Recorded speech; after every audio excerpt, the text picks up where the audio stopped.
Hey everyone, welcome to this fun episode that I am doing with my friend Jeremy. Jeremy, how are you doing today? I'm good. How are you? Thanks, Nicole. Yeah. Jeremy and I have been working within a group of people who are working on a bunch of different projects, hopefully all for the betterment of humanity and raising consciousness and all that great stuff.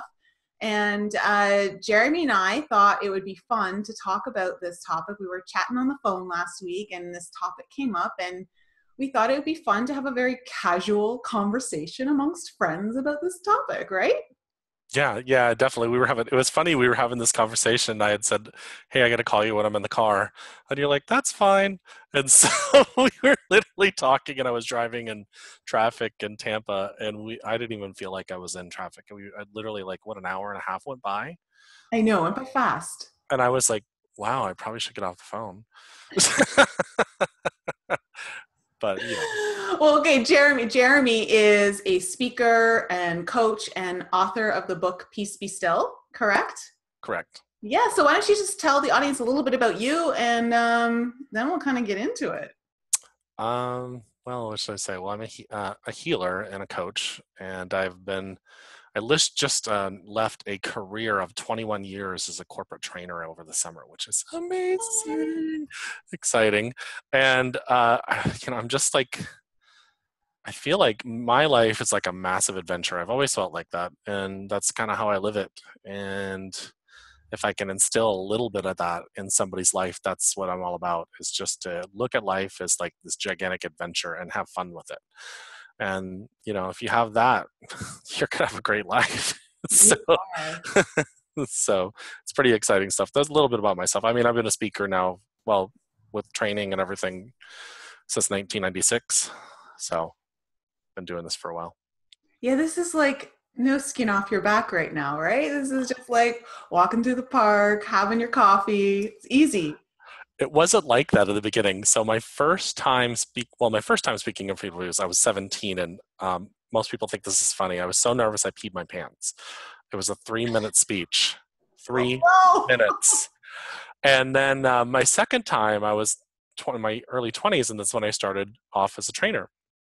And they had to film me, and I don't know if you guys remember those jeans, the big thick ones. They were called Jenkos. Do you guys remember those? They were like you could barely even see your leg because they were meant for dancing or skating oh and stuff like yes. that. Okay, so I called them something else. Yeah, and We so called we called them Hauser pants because did you. you? Oh yeah. So I was wearing those, and I'm standing up in front of the HR director and everybody else, and they're filming me, and I'm nervous, but they don't know my legs are shaking because I have these big pants on. And it was hysterical. So ever since then, well, I will tell you about fears, and I know this is way off topic, is that the more and more you face your fears, the less and less it becomes fearful. So eventually you're just like, whatever. It's so true. But don't, okay, real side topic here, but don't you find that when you face your fears, on the other side is this huge joy? Mm, It's almost like these fears are beacons for where you're going to shine your light the greatest, the absolutely. brightest. Absolutely. And the more you push through it, I call them beach balls just start surfacing. And I just had an experience where I was very honest about my feelings and made myself very vulnerable. And you were kind of aware about this situation, but you didn't hear this part of it. And, I was very vulnerable in that moment. And the more and more you can make yourself vulnerable, the more and more you're going to start speaking from this, and you're going to start acting on this, and Hmm. instead of on fear. If you're trying to think, well, if I did this, then it wouldn't seem like so much of this, and I wouldn't look bad. Well, put yourself out there and make yourself look bad on sometimes, and just let go. Yeah. And so you're gonna find that. I mean, that doesn't mean you're like just going out there and trying to be, a jerk, but it just means that you're just vulnerable and you speak from your heart. You're never going to have that problem. So, No, it's true. And I think vulnerability, it just creates a beautiful human to human connection and allows people to see your authenticity, which I think we're all craving for yeah. this day and age. So, which, you know, kind of segueing into our topic today for everyone is this whole, I call it, it's almost like a movement. I don't know what your thoughts are on it, Jeremy, but I feel like everyone is offended by everything these days. And Yeah. it's so disempowering to be offended. So we're going to get into a little chat about how this is disempowering and why you want to be thinking twice about moving into being offended. So Jeremy, what are your thoughts on it right now? And I'm sure, you know, if you hear people on the streets or you see it on the news, or maybe you even feel yourself feeling offended, like where does that all come from? It's funny you should say that. Uh, well, you know that the managing editor of a blog called Stillness in the Storm. And so, and we post everything. Well, we do some fact checking. We don't just post everything that's random out there, but we do look at it and see if has substantial facts, or that it's, even if it's rumor, we'll put it in there that it's rumor. But the point is that we put like conservative and liberal and everything else out there. And there's some of those articles where I'm like, seriously, you know, and I just like kind of look at them and go, the whole point of the blog is to be the stillness in the storm. And so that's where it's the quietest. But the point is I'm getting at is that, so yeah, there's this whole thing where we never want to see anybody else's side of anything. And there's an old phrase I love called seek first to understand and then to be understood. And so we do a lot of seeking to be understood and never any seeking to be, understand other people. And we're all guilty of this. I'm guilty of it. Me too. We all do it.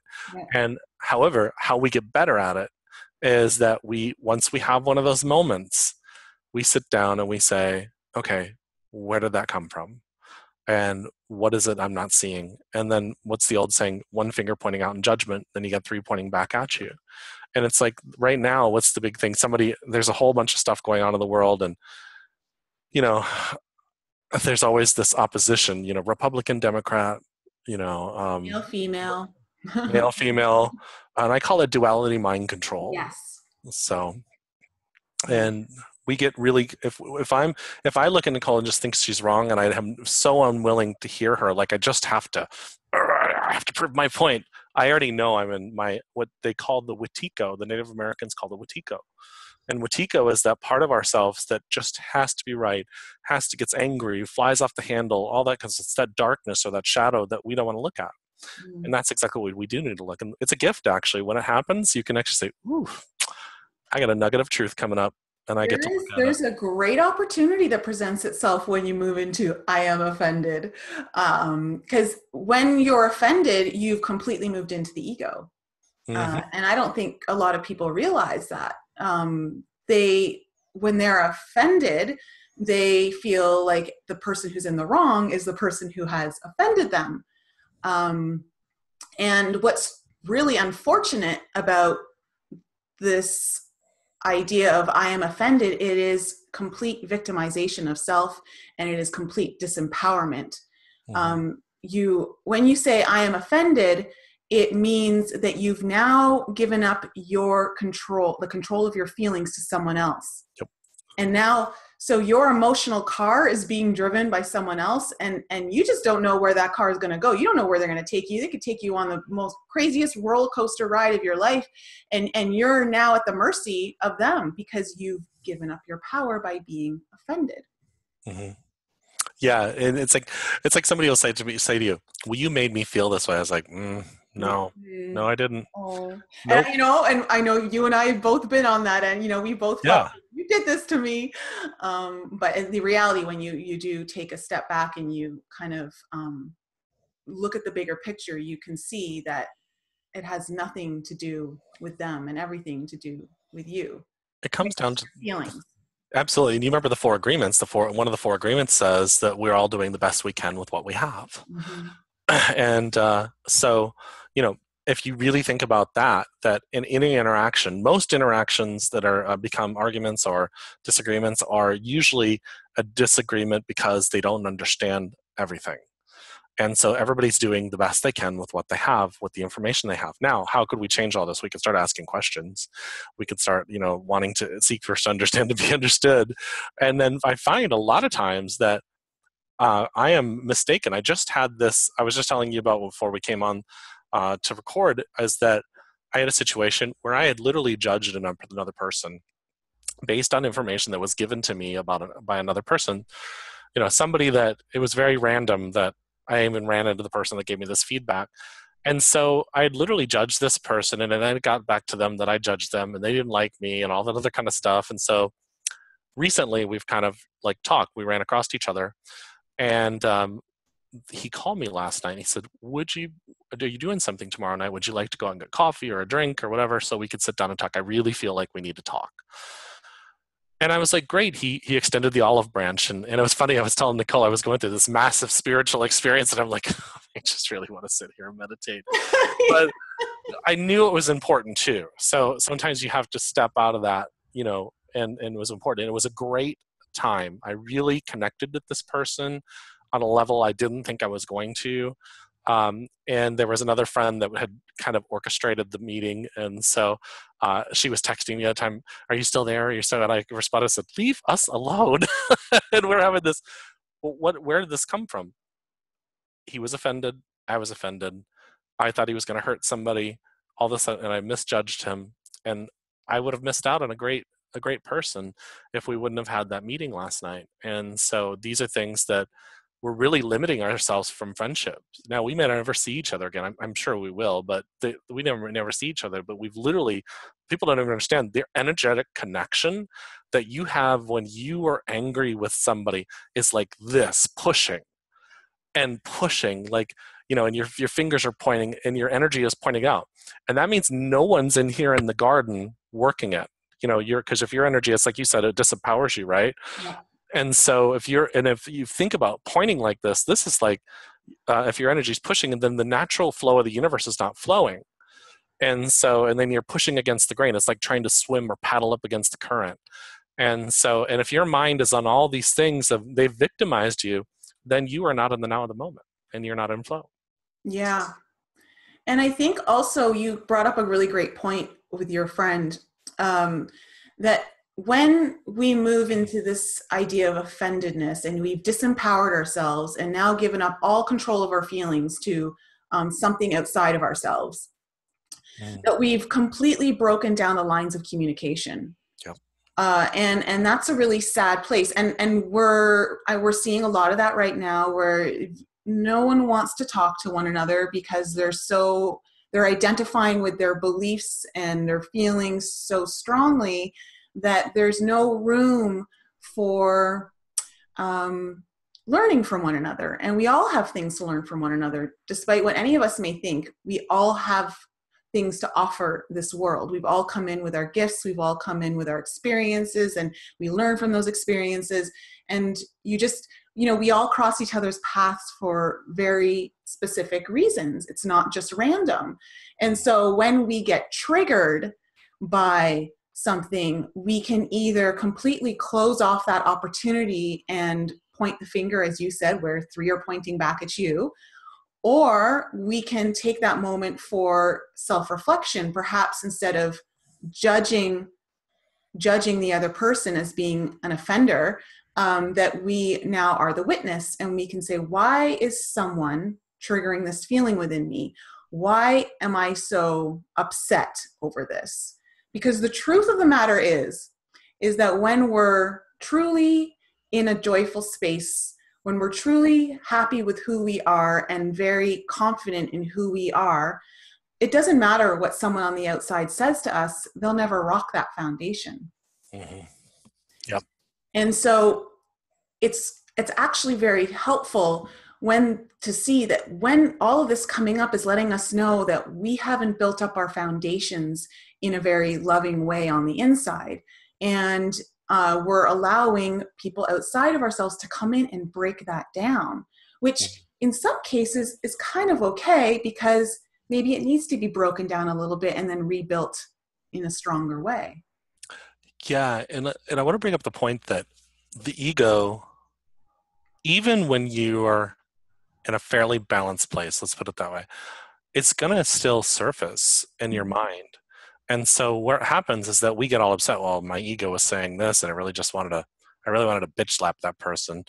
And so in your mind, it's okay that happens. So what I want you to do is for everybody to practice to say, hold on, just hold on in your mind.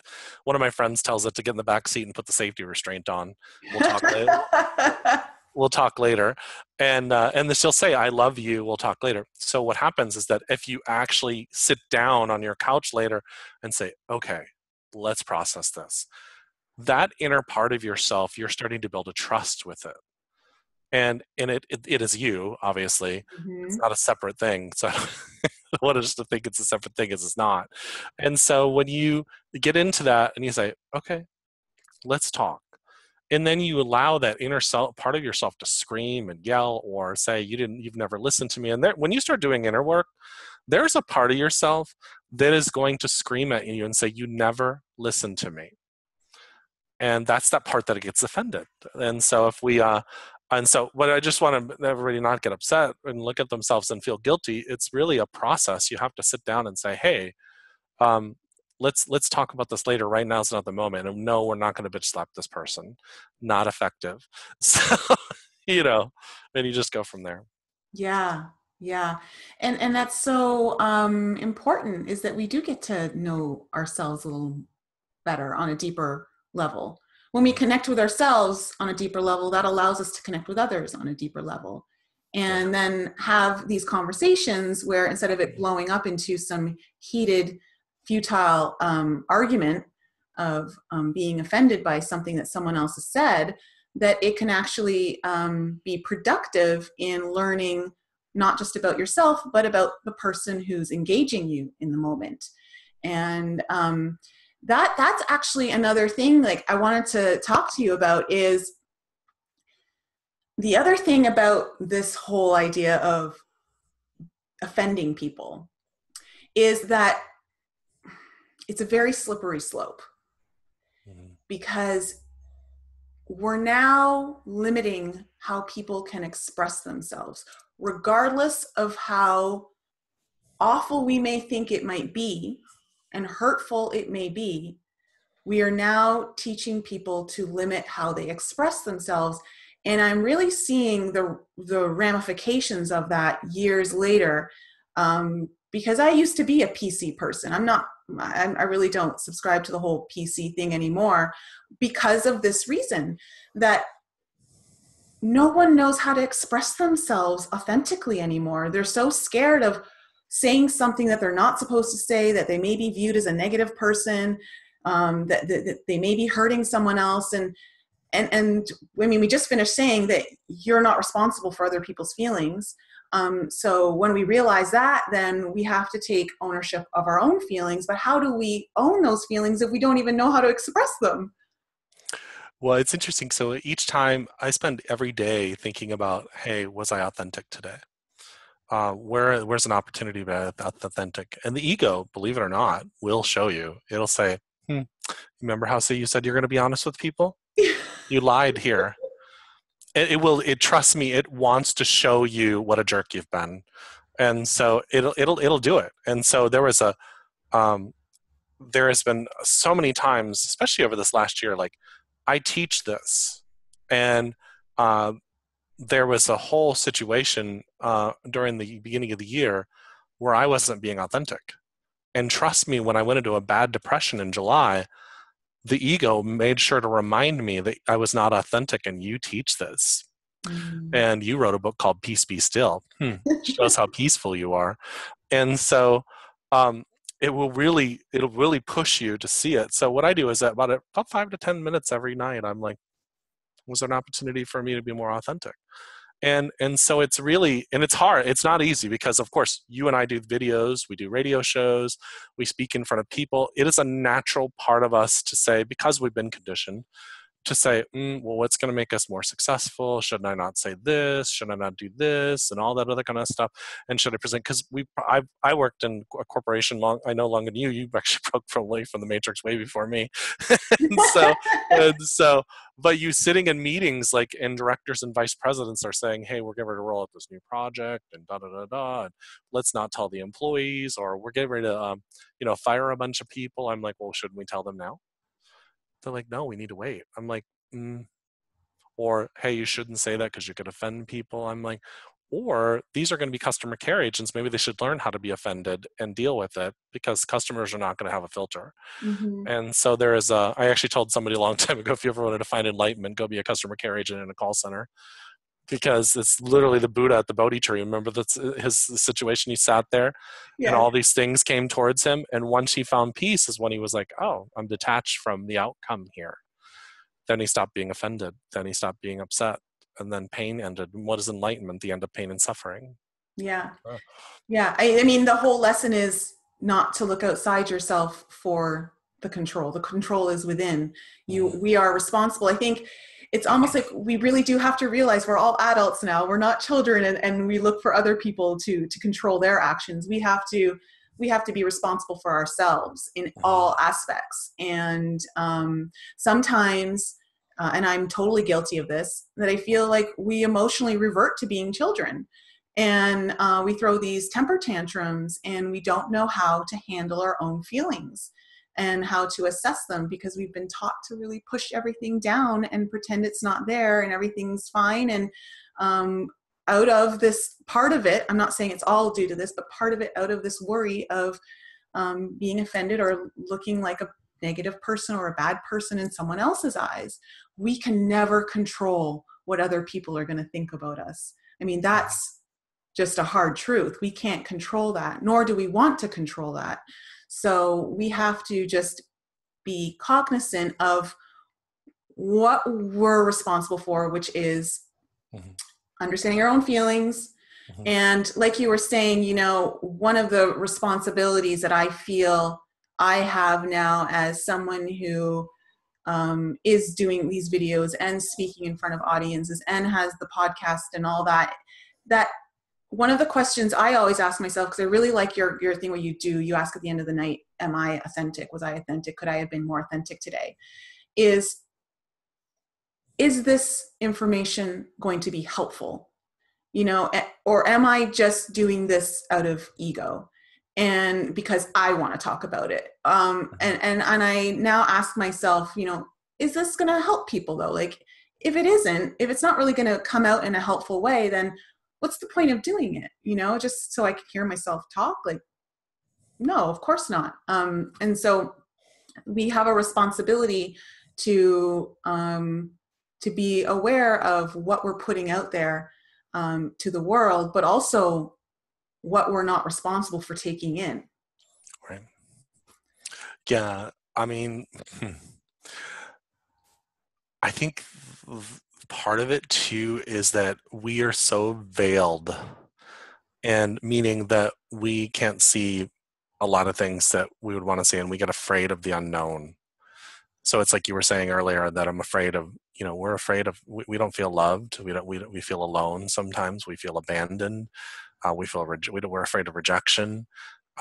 We really are looking for this love. And it's like that love comes from within you. When you learn to love yourself, and trust me, I am not there yet. I'm a lot better than I was. You know, 10 years ago, I was a mess. Well, 12 years ago, I was a complete mess. And I thought I just had it all together. And I'm sure 10 years from now, I'm going to think back and I'll be like, 10 years ago, I was a mess. And so what is this? This is a journey. And so we don't all got this. And so I always say, if we don't have this until we step into this light body. And that means that we have totally detached from this world. Like, most people don't understand the ascended masters, like Buddha and Jesus and stuff like that. They can actually come and go from this planet because they go across the rainbow bridge. What is the rainbow bridge? It's your spine and your body. This is way off topic. Sorry. No, I'm totally open to go wherever it needs to go. And so, you know, and when you're caught up and offended, and this is what people understand, this is really something I'm studying a lot lately, this Watiko energy or the archons, and I'm really Laura would probably correct me. I think it's actually pronounced archons. I would think Laura or archons. I can't remember. It doesn't really matter. That part of ourself, that energy literally feeds off of us and our fears. They don't want you to cross that rainbow bridge. What is the rainbow bridge? This is the Kundalini energy that goes from the base of the spine all the way up and hits the pineal gland, and it secretes a secretion. It's called Christos, and Christos opens you up. So if you're in this duality consciousness and you're always at odds, that energy never has a chance to flow correctly. And so if it doesn't have a chance to flow correctly, then we're always going to be in the lower chakras, the lower realms. Remember in the Bible it says, it says, and God cast Lucifer down into the earth and called him enemy. That was Satan. And so what is that? It's just a metaphor for saying we cast ourselves down into the lower chakras and we're stuck there. And we need to be in wholeness. Wholeness means that we're fully illuminated. And believe it or not, there actually is not chakras. We are just an energy system. The chakras are how we've compartmentalized them down into energy. And so that really comes down. So if my mind is always like, they're wrong, or Donald Trump is a jerk, or Hillary Clinton is this, and or all that kind of stuff, or the Illuminati and all, it doesn't mean you don't have to look at the truth and stuff, because there are some really crazy things going on. Yeah. But at the end of the day, you have to be the observer in that. And the ultimate observer looks at it and says, that's incorrect. And then you move on. It doesn't mean it's not right or wrong. It's just that energy, I'm not in that frequency anymore. Yeah, I'm not resonating with that. Yeah. Yeah. Yeah. And then you move on. So, and maybe send some heart energy there. I pray for them. Not pray in judgment. Praying, I want them to illuminate. I want them to be here and play with me. Well, that's so true. I mean, we are responsible for what we contribute to this world, and much of what we can contribute is in the form of energy.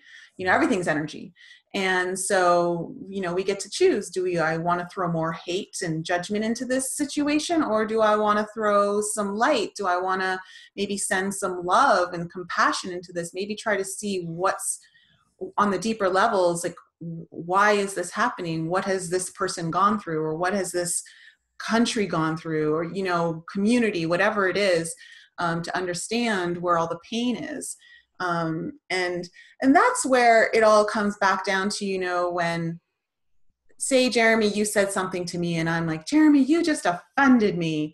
And, we could go our separate ways at that point, or I could say, well, I felt this when you said that. And you like, well, this is what I meant.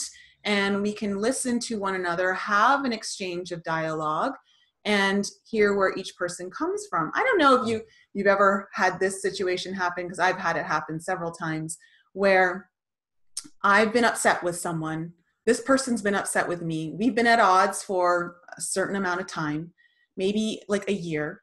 And then we finally sit down and talk, and we realize that we were both looking at it at completely different lenses. And when we sat down, I totally understand why that person was upset, but that it wasn't what I was intending. And then vice versa. And we realized, oh, wow, had we just talked about this a year ago, we would have saved ourselves a whole year of this wheel of, she doesn't like me, she thinks this about me, doesn't she know that she's hurting me when she says this, or doesn't she know that I don't think she cares, or whatever it is, right? And you play this loop over and over in your head until it gets resolved. And it's a lot of energy. Yeah. A lot of times the souls that love us the most come in to do just that. And then we go, I actually have a friend that we separated for 4 years. And how we ran across, I always felt her. I was like, well, we'll run across each other eventually one day. Well, I'd taken on this just like contract job at JP Morgan Chase. So I went to work for the devil. And so, so I'm going the first day of training, and I'm running just a few minutes late. And I went into the bathroom because the class was doing a tour and they were all stopping to go to the bathroom. And I came back out, and I just stood there for a second, but then I turned around, and here is my friend standing there. And the last word she said to me was, I love you, but I can never see you again. And I was like, okay. And so I saw it. There was this me going, oh crap, how are we going to handle this one? And so we're in class, and I'm sitting like literally like 2 or 3 seats down from her. And I thought, well, I'm going to respect her, even though it's been 4 years. I'm just going to act like I don't even know her. And even though I know that's a bunch of BS, well, she's a medium, and my mother had come through from spirit and said, go talk to him. Go talk to him. Tell him this. And she came up and said, your mother said to say this, and told me something there's no way she could have known, because I haven't seen her in 4 years, at lunch. We were just sitting at lunch. And so I said, did you want to sit down? And she sat down and we started talking. And then we found out exactly what you're saying. She thought one thing, I thought another, and we wouldn't have lost 4 years of friendship if we would have just talked. And I was just thinking about this the other day, like how many friendships have we given up, or potential lovers, husbands, wives, boyfriend, girlfriend, whatever. How many times have we given something up because we just didn't go to the person and ask them and talk to them? We thought something, or we were afraid to ask. And how many friendships did we just throw away and walk away? But I was thinking about this too. Like if you get offended, and let's say we do walk away from each other, isn't that offense also a catalyst to push us in a direction? Because what happened with me and my friend is that we both grew spiritually tremendously in that 4 years. Had we have stayed together, we might not have. Mm-hmm. So it's a catalyst to move, to create movement. So those are things that everything happens in exactly the way that it's supposed to, in divine timing and divine order, and those are things you have to look at as well. Yeah. So. Yeah. It all comes back down to communication, doesn't it? And and if we allow ourselves to just express ourselves openly and honestly and authentically, then we get to create a space where we can learn from one another.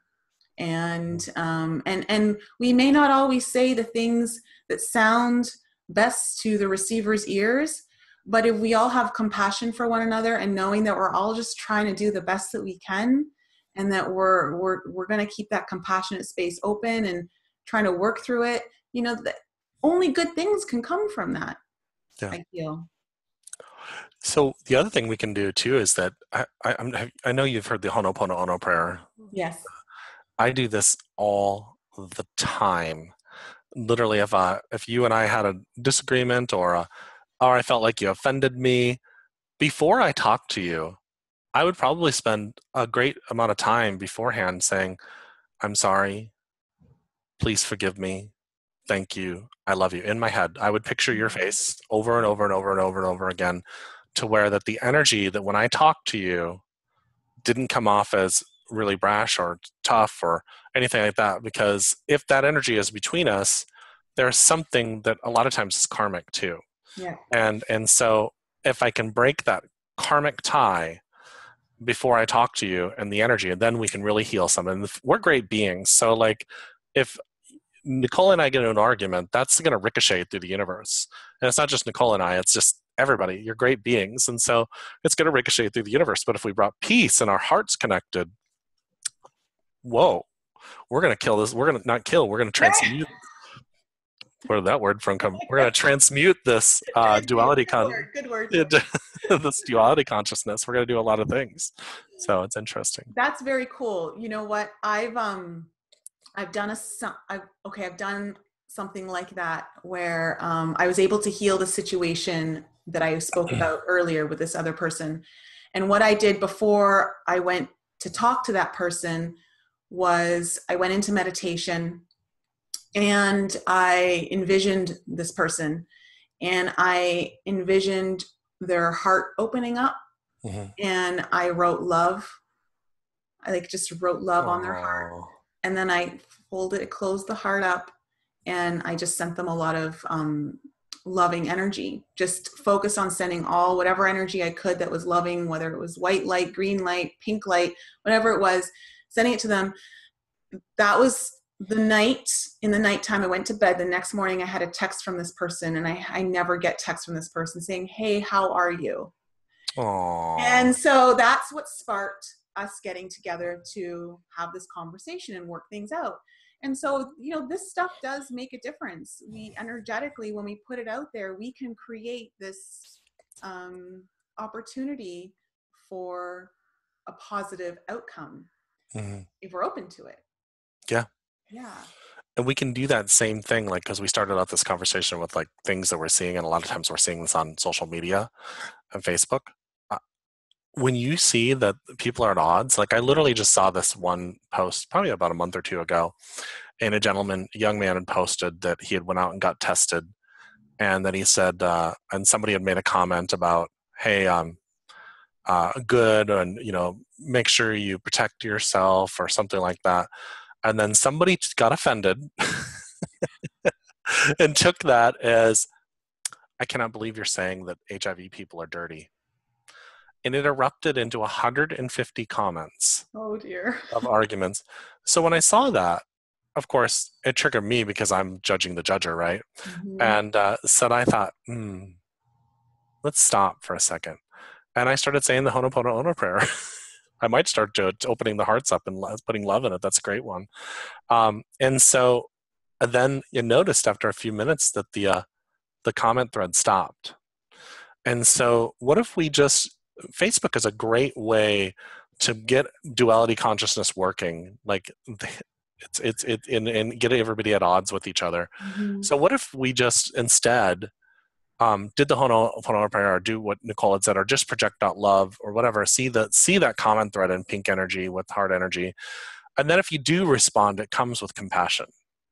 It comes with love. It comes with understanding. It comes with truth. And so then you are sending a frequency out of something totally different than, you idiots, I cannot believe you're arguing. Like, really? That's a whole totally different energy, right? Yeah. And so instead, hey, maybe we could talk about this. Maybe we could look at what's happening here. We're on this duality consciousness. And then what is it? That love heals all. And so it's powerful. Yeah.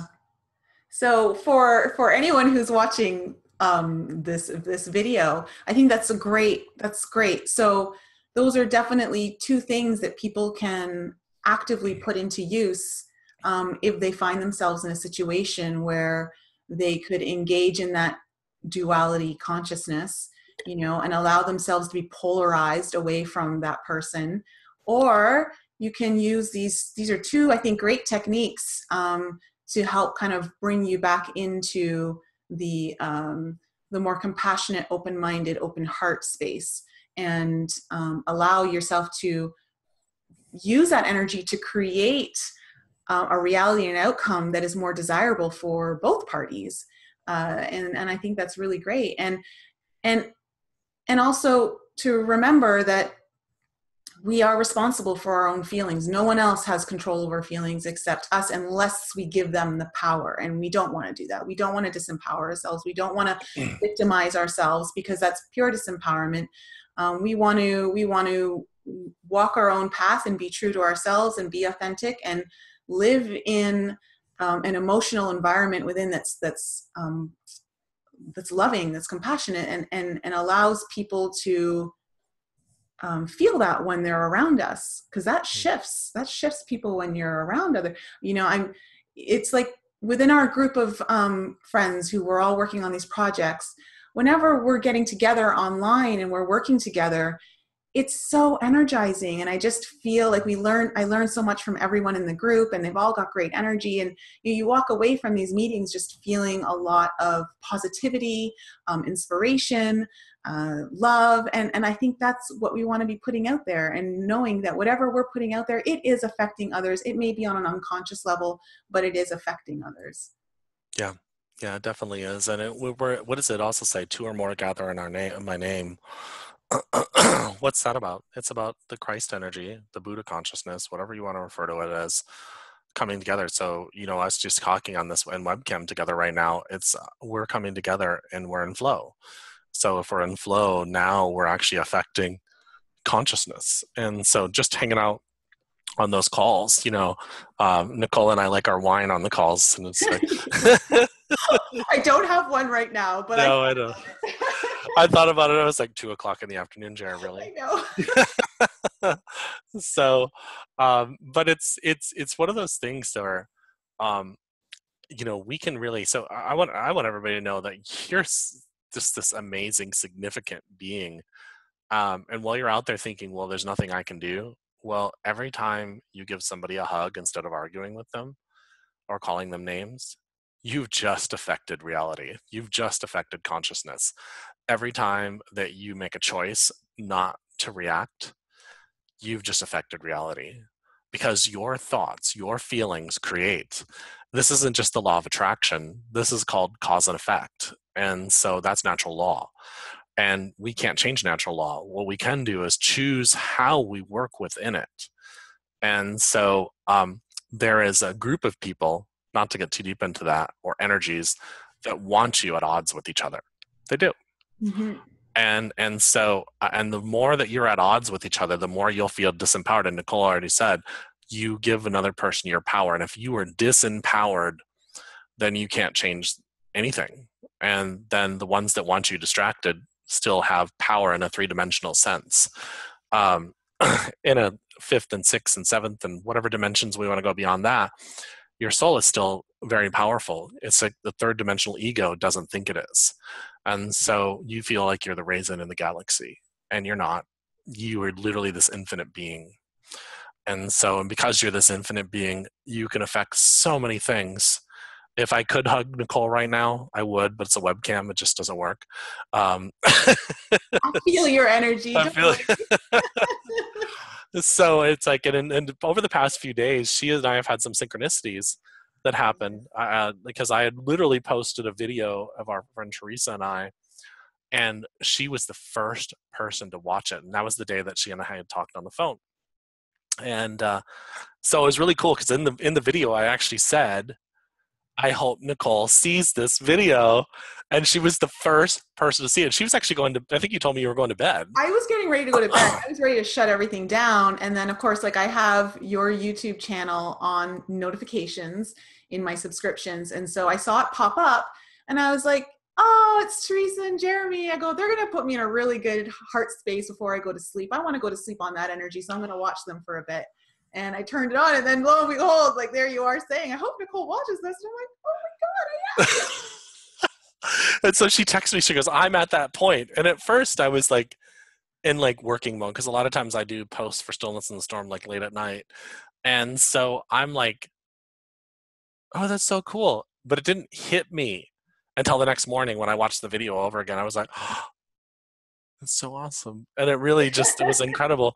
And so so those are the things that happen when you are in flow, when you are not worried about duality, right and wrong, Republican, Democrat, male and female, gay and straight, all that kind of stuff. When you are so as the observer and you're in the now, the moment, in your heart space, the world just unfolds for you. Like it's literally the funniest thing. I did a video on numbers, 2 of them recently, and I was sweating something this morning, and then the angel number 333 came up exactly when I was sweating it, like literally stressed about it, I guess is a better way to say it.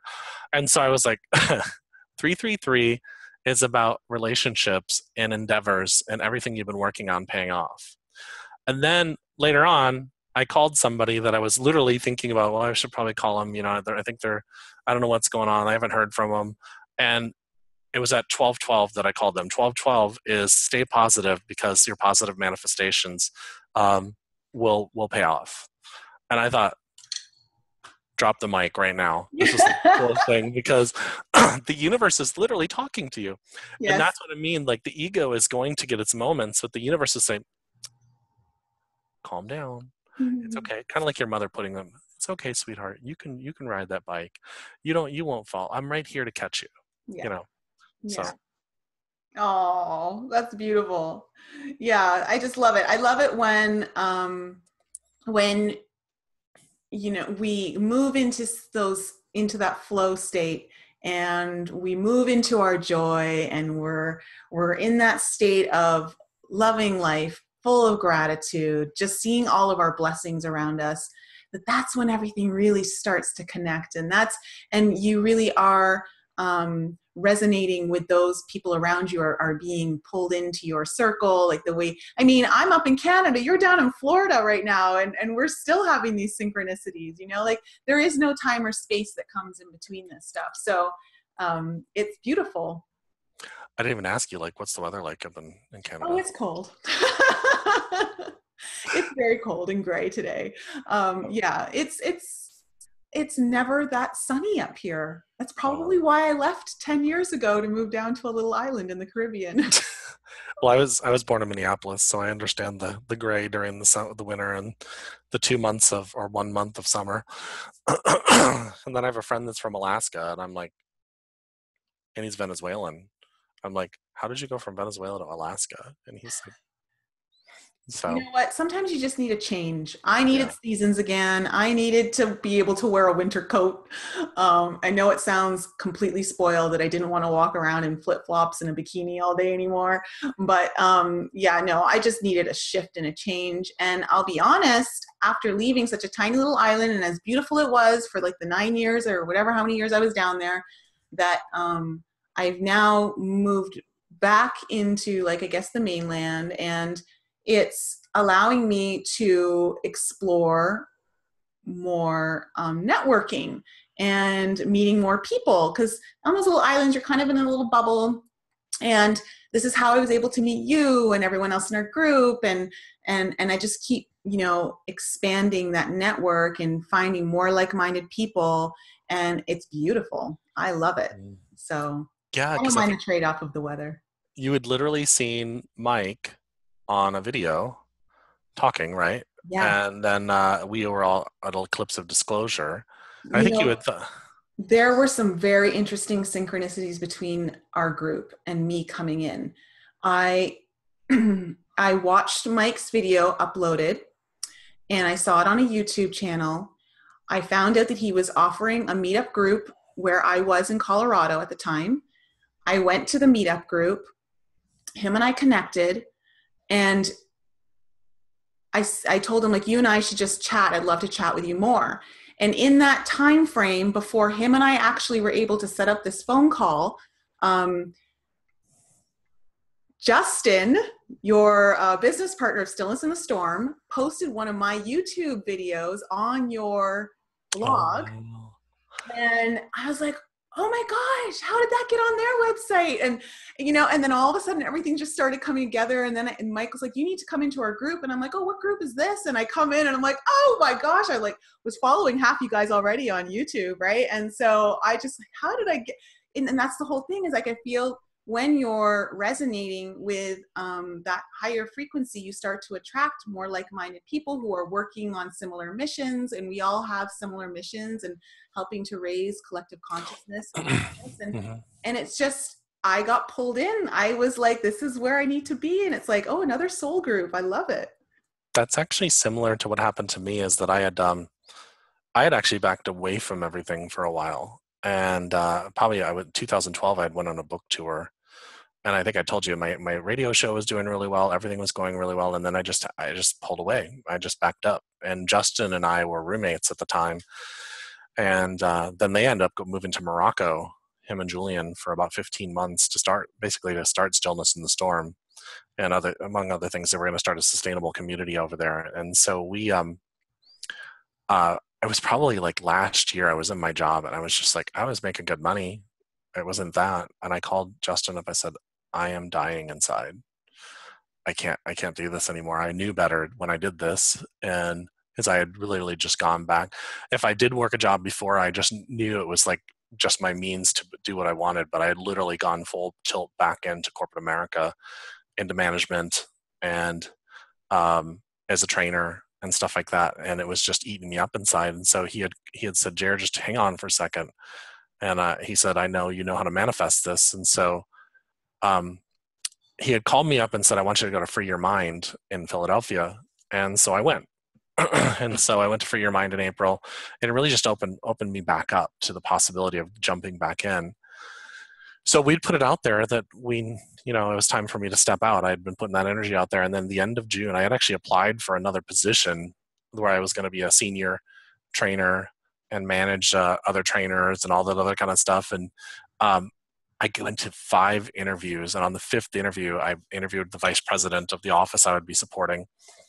And I remember thinking, laughing on the side of myself, the vice president and I did not get along at all on this interview. You could just tell the two of us would not see eye to eye at all. She thought I was basically an idiot, and I pretty much thought she was arrogant. And so we were in judgment of each other. It was really funny. But what that did, remember I said catalyst. And so what that did for me is that I said, no, I don't want that job. I don't care how much money it is. I don't care what title it is. I don't care how nice the office is and all that other kind of stuff. And the very next day, Justin called me and said, hey, did you want to come on as my business partner? And I thought, wow, that's really cool. And at first, I was a little nervous because it was going to be, in my mind, a pay decrease. And I was like, whatever, it'll work itself out because I'm always taken care of. And it has.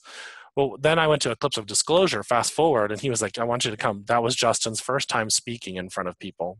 Like, he's always been on radio shows, and obviously his blog is very successful and all that other kind of stuff. But that was his first time presenting. So he was super nervous. But he did this amazing job. And so I was able to connect with Teresa, who actually picked up in a tarot reading that there's something that you're not doing that you need to be doing. And it's funny because I have a very specific way I do energy healing. And I call it multiversing, which I've told you a little bit about. And so it literally pushed me into that group. And I honestly don't know anything about Corey Good. I was like, okay, I see him on Stillness in the Storm's blog, but I never read anything or watched any videos or anything.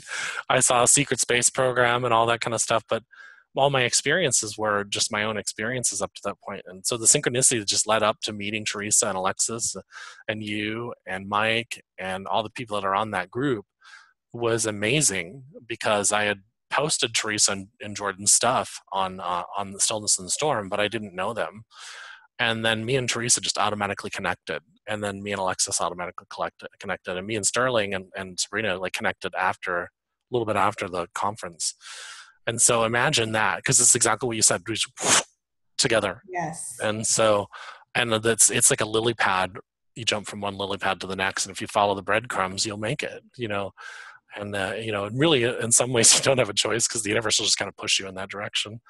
So you do have a choice, but you know what I mean. Yeah. And this is the beauty of what happens when you stay in your power. This is the beauty of what happens when you stay in your flow, when you don't allow others to take you out of it. Yeah. And I mean, we're all human.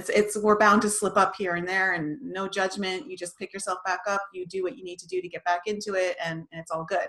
But yeah, it's amazing how much the universe does work to conspire for your greatest good when you get into that flow, when you get into your joy, when you start making the choices that really align with your authentic self, and you honor that. And I think that's beautiful. Yeah. Well, this has been fun. This has been amazing. I've loved it. And I really hope people get something out of this. And, well, for everyone who's listening, maybe leave some comments in the comments below and let us know what your thoughts are on this topic of being offended, staying in your flow, staying in a resonance that's allowing you to attract what you really desire in your life, people, things, jobs, opportunities, whatever it is. And we'd love to hear from you.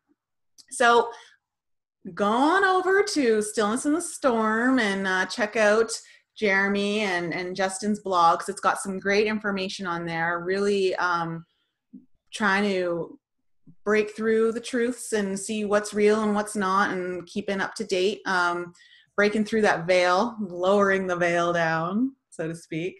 And what's your website that people can go to?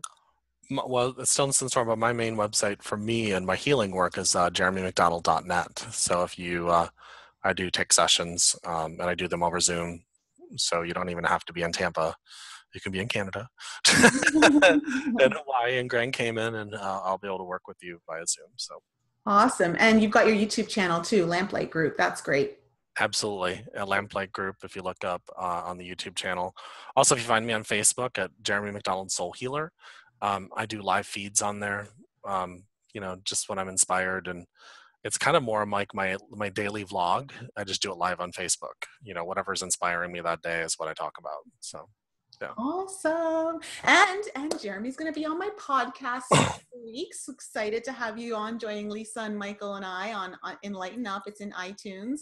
And so we're happy he's going to be joining us for a very fun episode. We did choose a topic, but we're not really going into any details because we really wanted to just come out organically in the flow. So we don't know where it's going to go, but it's going to be awesome, I'm sure. Awesome. So, can I mention one thing real quick? Yeah. So 11:11 at 11:11 a.m. Eastern. It's actually starting at 10:41 Eastern. Me and Justin are doing a meditation via Zoom. If you go to Stillness in the Storm, that should be out tomorrow on how to sign up for that. And on the November 17th, me, Teresa, and Justin are teaching a webinar on how to take false flags and turn them into a spiritual experience to have you transcend it. And so we're going to talk about the psychology and the energy of how you can actually help change that energy. And so that'll be on November 17th, and that's on Stillness and Storm's Facebook page and website now. So you can actually sign up for that now. Awesome. Well, I'll leave a bunch of links in the description below. So anyone who's watching this video, if you need that, we'll leave it in the description below. And I also have a webinar coming out at the end of November, November 27th, which you can go over to my blog, inflexibleme.com, to find out more information on that. And thanks for joining us. So we're going to do this again, Jer. Peace. Yeah, absolutely. Right. Sounds good. Bye. Have a great day, everyone.